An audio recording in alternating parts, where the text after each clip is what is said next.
Good afternoon, everybody. My name is Nikolay. As I've mentioned, I work for JetBrains, and approximately 2 years ago, we started a project called Kotlin Native, which is essentially creating an alternative backend for the Kotlin compiler, which uses LLVM infrastructure. And this talk is pretty high-level coverage of problems and beauties of LLVM we encountered so far. So, little bit of a context. Kotlin is a programming language. I wouldn't even call it very new. Its development started 8 years ago in 2010. It's also an island near the St. Petersburg where I live, and it's a programming language which is a typical modern hipsters programming language, in the sense that it's object-oriented functional programming. It has nice things like type inference, smart cost, nullability checks, so that compiler smartly deduce the actual types on a certain code path, depending on a runtime conditions, like if it is null and if it's instance of a certain type and so on. It has generics, which is implemented in a way similar to Java, so that if the generic method is instantiated, the types are raised. It also has inlining, which I didn't mention, and it allows to inline functions forcefully, inline function on the call side. So it's more like a nice version of C macros. So it's not exactly an inline function in a C++ sense. It's rather rich standard libraries, containers, and operation on them. Coroutines, runtime exceptions. As this is a relatively high-level language, it has single-rooted object hierarchy. So any type is a subtype of type any. So that primitive types are being represented in a runtime as a primitive value, but this is a compiler optimization from type system of the language. It's pretty much a tree. It has automated memory management, and unlike languages like Objective-C and Swift, we didn't want to impose the limitation that no cyclical structures can be created, so that we assume that cyclical structures are allowed and you don't need to break them explicitly with weak references. And also important feature of all Kotlin flavors is transparent interoperability with whatever is a platform. Because unlike, for example, Java, Kotlin tries to be the only language on a platform, but more like easier to use version of a language for existing platforms. What Kotlin Native does, it's a traditional compiler which takes Kotlin source code and translates it to the platform binaries. Shall it be ELF, COF, Mako, or WebAssembly binaries? We target most popular platform like iOS, macOS, Linux, and so on. Also less popular platform like WebAssembly and embedded targets. We do not live on trunk, unlike some other projects. So instead we use stable releases, and currently we use LLVM 5.0. Compiler itself is written in Kotlin, although not in a native flavor, but in a JVM flavor, and runtime written in Kotlin Native and C++. Runtime guarantees provided by the language are similar to guarantees provided by Kotlin JVM, but idea was to run it in VM-less environment. It means checks that typically being done by the virtual machines are intended to be done by generated code and runtime. Bindings with other platform languages, for us it's most important ones are C for all platforms and Objective-C for Apple platform, macOS and iOS. And we don't support direct bindings to existing platform APIs, shall it be a POSIX Apple frameworks, Win32 frameworks, or V3C frameworks on the web targets. So how do we integrate it with the LLVM? Step 0, which is not mentioned here, it was to create a bindings from Kotlin JVM to LLVM APIs. Then those bindings were of course provided and generated automatically. We didn't want to do that manually, so after that we call those APIs to produce bitcode for the Kotlin part. Then we take input for produced from C++ runtime, also in a bitcode form. And then all those two are linked together. So from the point of view of LLVM code generators and optimizer, it's the same input language, regarding the fact that it was output of two different compilers. And then we generate a code with LLVM or LLC as an external tool. We don't even use the LLVM code generation APIs. We just use tools to transform bitcode to machine code as is. And what we take here as an approach is a closed world approach, so that we could perform things like dead code implementation optimizations when we produce the final binaries. How compiler is organized? As I mentioned, Kotlin as a language is pretty non-trivial. It has a lot of computations performed by the front end. So we decided to share front end with Kotlin JVM and Kotlin JS, and only perform backendish part of things, because it's not entirely backend in the sense that our backend is also LLVM, so we kind of middle end. We take source code and front end produce high level IR, which is a typical tree-like IR. Then we perform lowerings on this IR to essentially desugar high level features and make it more suitable for the code generation. We also perform some optimization like devirtualization and escape analysis, which are pretty much the only optimization we actually perform, and exactly for the reasons of being able to deliver project into sensible time frame.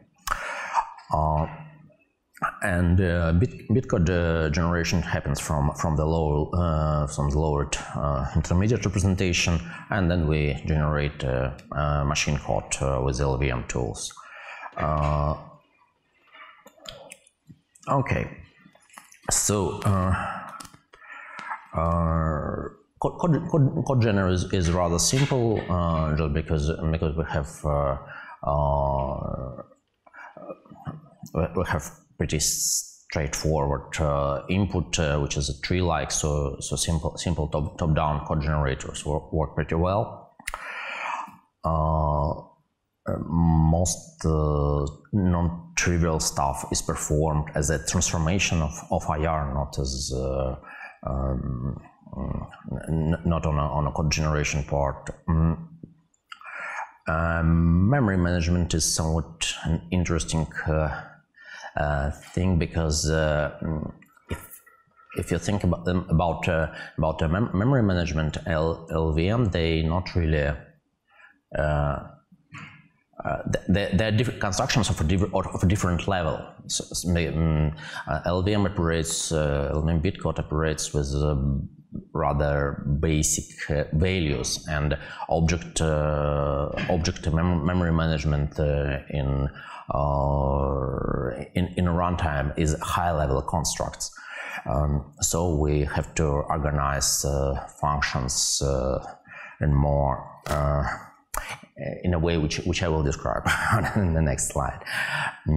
Kotlin is a null-safe language in a sense that there is distinction between types for which values can have a null value and those that cannot. And this distinction actually helps us a lot in code generation, because if you've seen what Fedor, for example, mentioned this in his talk, Java imposes a lot of runtime checks on its on its input language, and in null-safe language, actually, all those checks have to be resolved by the programmer. Programmer has to decide what to do with a nullable value to transform it into a non-nullable value via some predefined mechanism.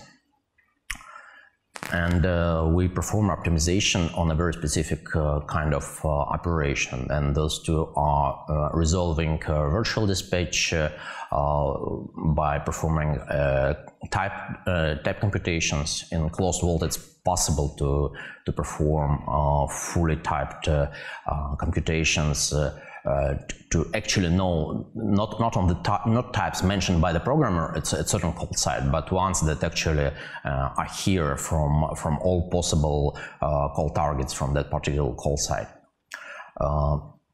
And we also perform escape analysis to optimize memory management and translate it from a global allocation into arena-based allocators. We analyze how far the value escapes, and we perform allocations in an arena which is bound to the certain frame. A little bit more verbose on the memory management. So memory management in compiled languages is somewhat different from what you see in VMs with just-in-time translators and pretty well developed memory management subsystems, also known as garbage collector. And what we took here was automated reference counter. Although to perform a collection of cyclic structures, which cannot be collected by naive reference counting collector, we also added a cycle collector based on a trial duration algorithm. Compiler tries to be smart about interaction with the memory management and doesn't interact too much, in the sense that it even doesn't know that it runs in a reference counting runtime.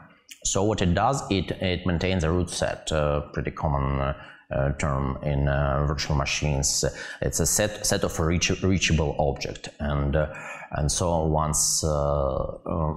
once certain frame, once we leave a certain frame, all its elements are noted as no longer belonging to the root set. So if they're no longer referent from somewhere, then they're destroyed. Also, we implemented disjoint object graphs for different threads, which means we try to avoid the common problems coming from shared object heaps. And those are not only the complexity of implementation of the shared object heap, but also complexity of programming in those models. if you think about the programming in open languages, the only reason to actually have locks is to protect mutation of certain data. And as long as your mutator actually cannot have a reference to certain object simultaneously, then it means you can have complete lock-free programming. So that's what we try to achieve.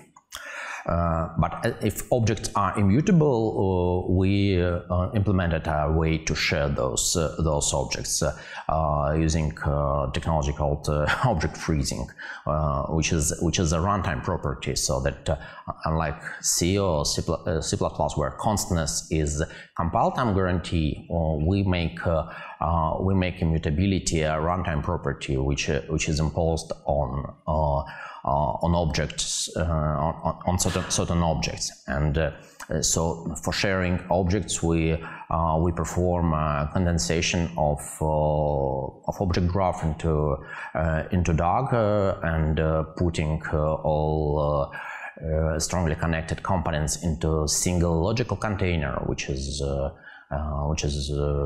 accounted for by in a single counter to the reference counter with Kosorajo algorithm, and then it means that all memory management, even for cyclic structures, can be performed using a reference counter. We also implemented a leak detection mechanism, which allows the checks that once certain memory is no longer is allocated and not freed, and then programmer knows about it immediately, so that we can also ensure that programmer knows about leaks in his program immediately. And to implement interoperability with external languages, we need to provide them constructs and concepts which they understand. So for interoperability with C language, we provide a view on raw structured data, making sense as a C structure, and for Objective-C, it's Objective-C runtime objects. A little bit on exception handling. As exceptions in Kotlin has semantics somewhat similar to semantics in Java, and so it's pretty rich, and people expect a lot from it. So ability to throw, catch, print backtraces, and so on.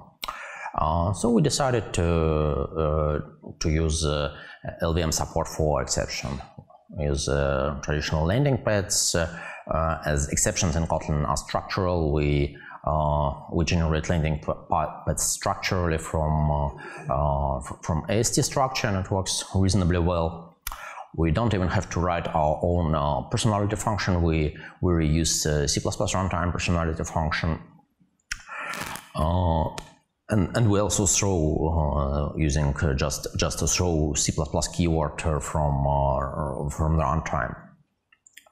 And memory management for exception objects, which is also somewhat untrivial construct, also handled by C++ runtime. This technique actually not only allowed us rather simple implementation of exception semantics on multiple platforms without too much effort on our side, but also allows transparent interleave of C++ Objective-C frames with the Kotlin native frames in backtraces, in debugging, and so on, which is a pretty nice feature. Java is well known for inability to provide good through view on like a direct view on a stack frame passing from both managed frame and C++ frames. Unfortunately, it doesn't work on some targets such as WebAssembly because it just doesn't have exceptions yet. So a little bit on interoperability part. As it was an important design goal of the language as a whole and of a native part of the language as far, we invested heavily into interoperability. And for us, interoperability was targets was mostly C, Objective-C, and Swift through Objective-C layer of interoperability, and explicitly not C++. And this is, I think, typical for many other managed languages, because proper interoperability with whole C++ with the full power of the language seems to be unfeasible, I'd say. So we decided to focus on a language with sensible ABI and predictable and stable ABI. So those were languages I mentioned. And so we got a situation where Kotlin can call foreign languages can call Kotlin back, Kotlin functions can be converted into something callable by C, and so on. So generally, this is a complete two-way mapping between two languages. To achieve that,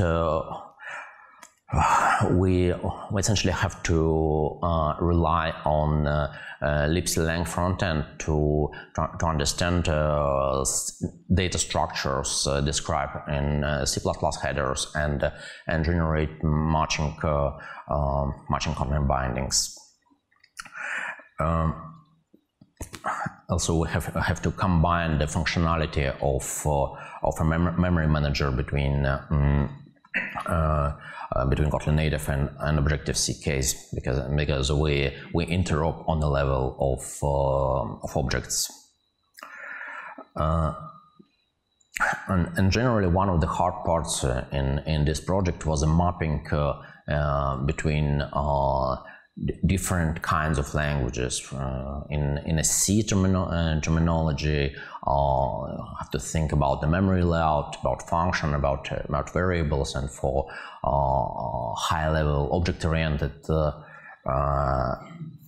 programming language, you need to provide a binding to those concepts, and also you have to think about concepts like object and memory lifetime.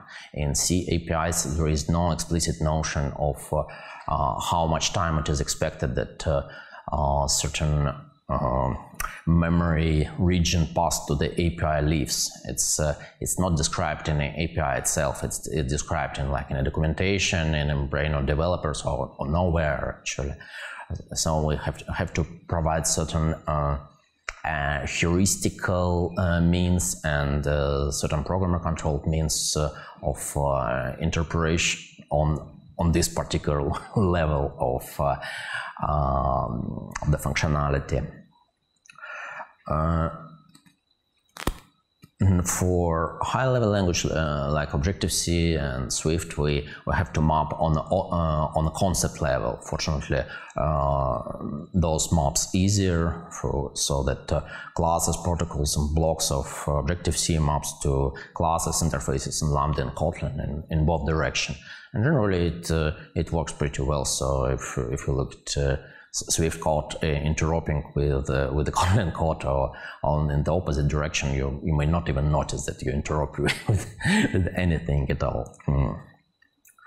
And also, you could just compile a Kotlin code into Objective-C framework and not even know that it was Kotlin ever. Just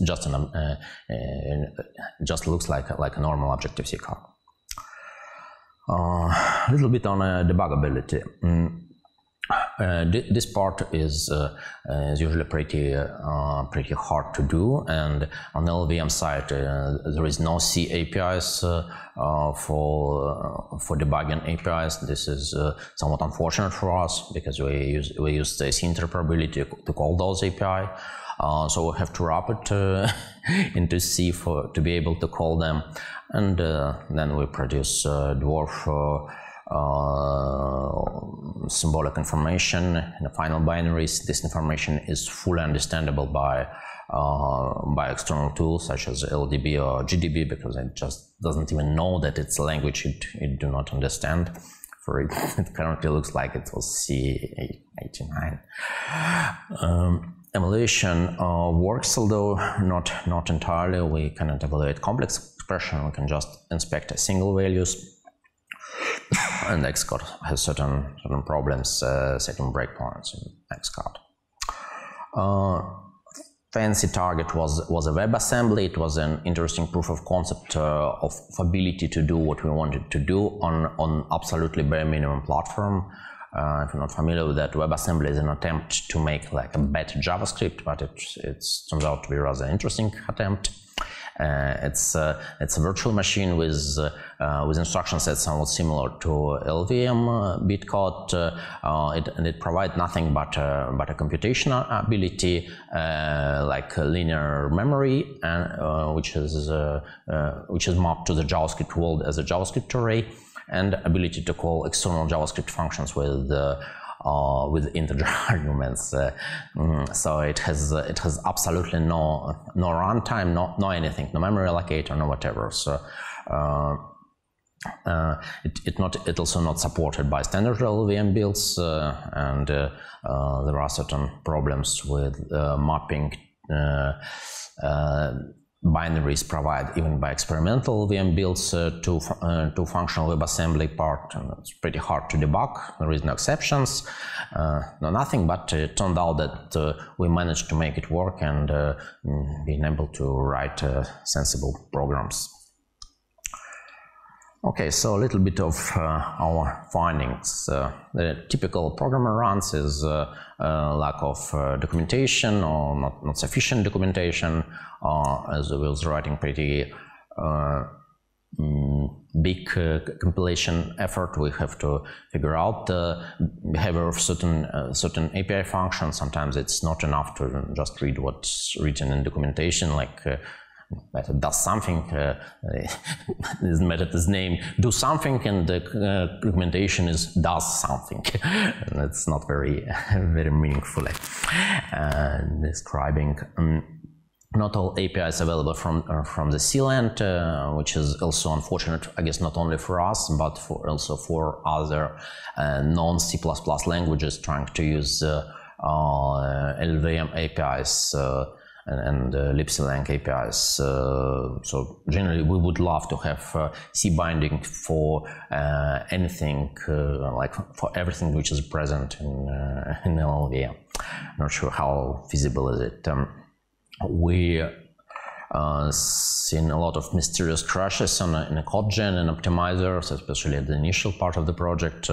Then we figure out that the LLVM verify model function exists, and it really helps us a lot.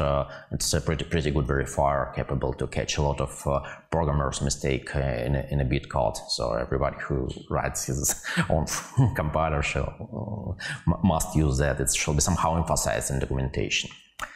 Debugger API is somewhat fragile and also not very well documented, and it's actually the way how it should be used. We reversed it from use by CLang++, and if you deviate even somewhat from that usage, it usually ends up with the mystical crashes. Also, no public LLDB plugin API. Exception handling behaves sometimes unexpectedly, and the existence of two exception handling mechanisms on Windows is confusing, to say the least. Bitcode generated for different targets, while it's identical, is still marked in attributes as not identical, so you have to write it or generate a bitcode for different architectures.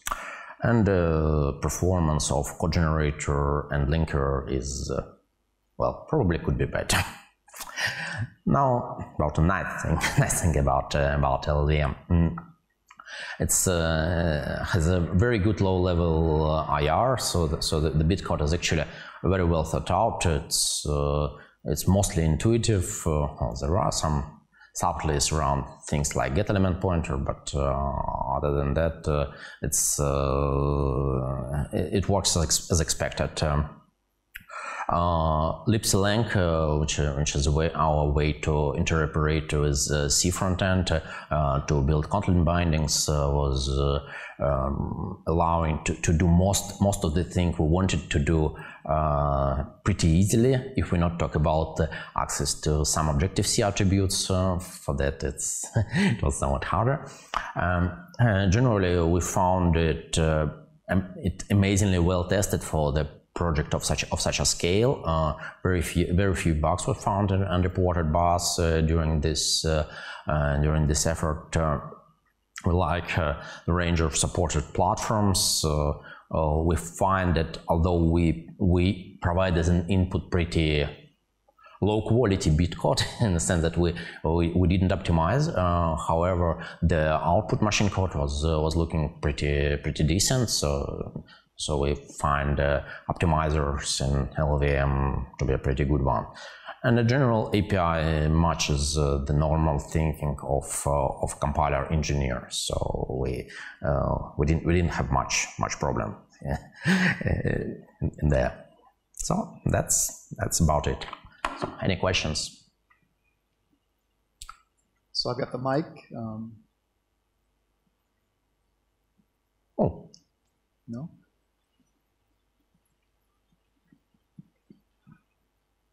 I wonder, can you highlight some of the biggest difference between Kotlin native and some Kotlin that's based on the JVM? The difference comes from the fact that Kotlins for other platforms, they're compiled for certain managed runtime like a JVM or JavaScript VM. So the primitives in terms of code generator, they are mostly object oriented, and they assume existence of ability to allocate object, set a field, and so on. And for LLVM, the input language is a different. It's mostly an assembler. So we have to implement our own runtime, our own memory management. So that's probably the very major difference. And also interoperability, of course, have to be the different set of languages. And it's mostly for free in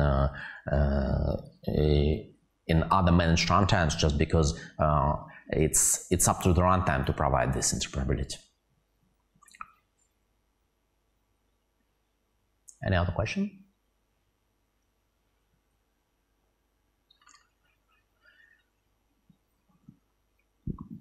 I guess it's because of the native. It's quite, in performance point of view, it's better than virtual machine Kotlin, but the JVM. Can you check the performance difference between the Kotlin JVM and Kotlin native?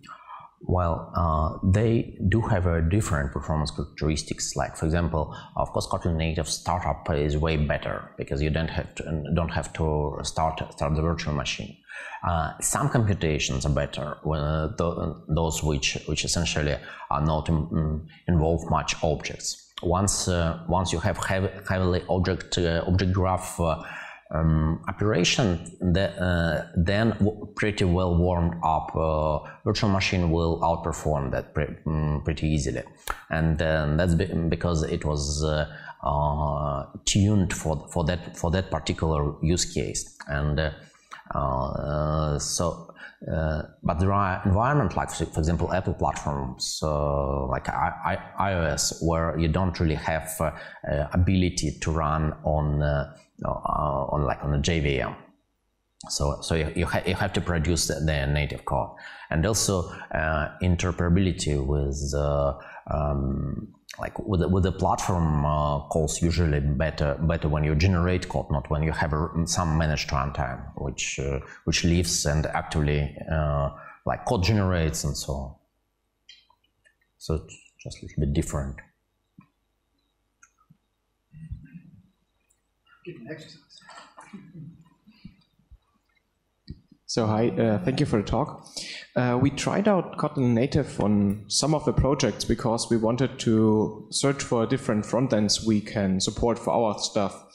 And we found that when a project includes somehow something from the Java API, that you cannot compile it with Kotlin native because you don't have the Java part.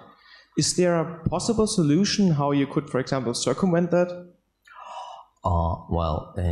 Yes, it's a very common misunderstanding that Kotlin native is not an ahead-of-time compiler for JVM like bytecode. It's actually a compiler for Kotlin as an input language to the native platform. So of course, if you have Java dependency, then the best approach which we could suggest is to abstract out those dependencies using something like multi-platform project, which was recently added into the Kotlin as a language, and provide the implementation for JVM, which based on the JVM APIs, and for native using matching native libraries written in C or in Objective-C if it's an Apple platform. So we not intend to provide bytecode compiler because as long as you want to take an bytecode as input, you need to provide all the quirks of all the Java virtual machine. Okay. So if I can ask a question, what's the killer app for Kotlin? For Kotlin, I guess killer app is your typical mobile application, which is compiled on for Android and for iOS. For Android, you could use Kotlin JVM, and Kotlin is an official language on Android now. So it's like Google officially supports 2 languages. Well, 3 languages as official languages of Android platform. One of them is being Kotlin JVM. So what we believe is the most important use case for the Kotlin is mobile application, where you abstract out the logic of your application into pure Kotlin code and then compile it with Kotlin JVM on Android platform with the missing pieces, like with UI, for example, implemented using Android APIs, and for Apple platform, you implement it using either Swift or Kotlin native, which uses Apple APIs directly. It's up to you, and it still uses the same shared logic. We believe that it's a very much needed niche at the moment. So I think we should move on to the next talk. So let's thank our speaker. Thank you.